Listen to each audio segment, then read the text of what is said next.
Hello everyone, a warm welcome to you all from SGT University. I am Dr. Upasana Sharma from Faculty of Allied Health Sciences.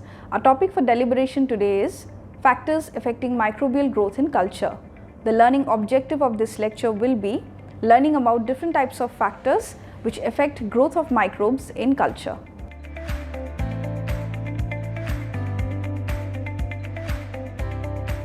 Bacterial growth and factors affecting growth of bacteria. With respect to humans, the term growth refers to an increase in size, for example, going from a tiny newborn baby to a large adult. Although bacteria do increase in size before cell division, bacterial growth refers to an increase in the number of organisms rather than an increase in their size. Bacterial growth can be defined as an orderly increase of all the chemical components of the cell. Cell multiplication is a consequence of growth that leads to an increase in the number of bacteria making up a population or culture. Most bacteria divide by binary fission, in which the bacteria undergo cell division to produce two daughter cells identical to the parent cell. Bacterial growth can be equated to cell number. One bacterium divides into two, these two produce 4, then 8, and so on. Next, generation time. The growth rate of a bacterium is measured by measuring the change in bacterial number per unit time. Generation time is the time required for a bacterium to give rise to two daughter cells under optimum conditions. The generation time for most of the pathogenic bacteria such as E. coli is about 20 minutes. The generation time is longer, that is around 20 hours for Mycobacterium tuberculosis, and longest around 20 days for Mycobacterium leprae.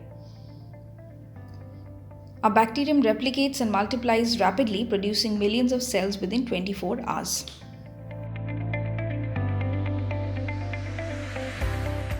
Now let us discuss the major factors affecting microbial growth in culture. They are nutrient, pH, temperature, oxygen, and growth factors. The growth of microorganisms in the body, in nature, or in the lab is greatly influenced by temperature, pH, moisture content, available nutrients, and the characteristic of other organisms present. First, let us discuss oxygen. Bacteria, on the basis of their oxygen requirement, can be classified broadly into aerobic and anaerobic bacteria. Aerobic bacteria, they require oxygen for their growth. They may be obligate aerobes, facultative aerobes, or microaerophilic bacteria. Obligate aerobes can grow only in the presence of oxygen, like Pseudomonas aeruginosa. Facultative aerobes are ordinary aerobes but can grow without oxygen at times. Example, E. coli. Most of the pathogenic bacteria are facultative aerobes. Microaerophilic bacteria, those bacteria that can grow in the presence of low oxygen and in the presence of low concentration of carbon dioxide. For example, Campylobacter jejuni. Some fermentative organisms like Lactobacillus plantarum are aerotolerant but do not contain the enzyme catalase or superoxide dismutase. Oxygen is not reduced and therefore hydrogen peroxide and nascent oxygen are not produced. Anaerobic bacteria. Obligate anaerobes are the bacteria that can grow only in the absence of oxygen, like Clostridium botulinum, Clostridium tetani, etc. These bacteria lack superoxide dismutase and catalase, hence oxygen is lethal to these organisms. Next, carbon dioxide. The organisms that require higher amounts of carbon dioxide for their growth are called capnophilic bacteria. They grow well in the presence of 5 to 10% CO2 and 15% O2. Examples of such bacteria are Haemophilus influenzae, Brucella abortus, etc. Next, temperature. The optimum temperature for most of the pathogenic bacteria is 37 degrees centigrade. The optimal temperature, however, is variable depending on the temperature range, growth of bacteria, which is grouped as follows: psychrophiles, mesophiles, and thermophiles. Psychrophiles. These bacteria are coal-loving microbes that grow within a temperature range of 0 to 20 degrees centigrade. Most of soil and water saprophytes belong to this group. Mesophiles. These are moderate temperature loving microbes that grow between 25 degrees centigrade to 40 degrees centigrade. Most pathogenic bacteria belong to this group. Thermophiles. These are heat loving microbes. They can grow at a high temperature range of 55 to 80 degrees centigrade.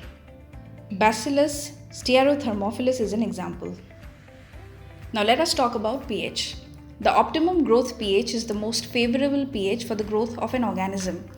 The lowest pH value that an organism can tolerate is called the minimum growth pH, and the highest is the maximum growth pH. Example, most pathogenic bacteria grow between pH of 7.2 to 7.6. Very few bacteria such as lactobacilli can grow at an acidic pH of 4.0. Many food items such as pickles and cheese are prevented from spoilage by acids produced during fermentation. Vibrio cholerae is an example of the bacteria that can grow at an alkaline pH of 8.2 to 8.9. These values can cover a wide range, which is important for the preservation of food and to microorganism survival in the stomach. For example, the optimum growth of pH of Salmonella species is 7 to 7.5, but the minimum growth pH is closer to 4.2. Most bacteria are neutrophiles, meaning they grow optimally at a pH within 1 or 2 pH units of the neutral pH of 7. Most familiar bacteria like E. coli, Staphylococcus, and Salmonella species are neutrophiles. Microorganisms that grow optimally at pH less than 5.5 are called acidophiles. For example, sulfur oxidizing Sulfolobus species, isolated from sulfur mud fields and hot springs in Yellowstone National Park. These archaea survive at pH values of 2.5 to 3.5. At the other end of the spectrum are alkaliphiles, microorganisms that grow best at pH between 8 to 10.5. Vibrio cholerae, the pathogenic agent of cholera, grows best at a slightly basic pH of 8.0. It can survive pH values of 11 but is inactivated by the acid of the stomach. Now we talk about the requirement of light. Under this, bacteria are either phototrophs or chemotrophs. Phototrophs are bacteria deriving energy from sunlight, and chemotrophs are bacteria deriving energy from chemical sources. Phototrophic bacteria require light for the growth. However, most of the bacteria can grow well in darkness. The presence of UV rays and radiation can reduce bacterial growth. Photochromogenic Mycobacterium is a unique species that produce pigments only at the presence of light. Osmotic pressure. Microbes obtain almost all their nutrients in solution from surrounding water. Hence, factors such as osmotic pressure and salt concentration of the solution affect the growth of bacteria. Bacteria, by virtue of mechanical strength of their cell wall, are able to withstand a wide range of external osmotic variations. Organisms requiring high osmotic pressure are called osmophilic bacteria.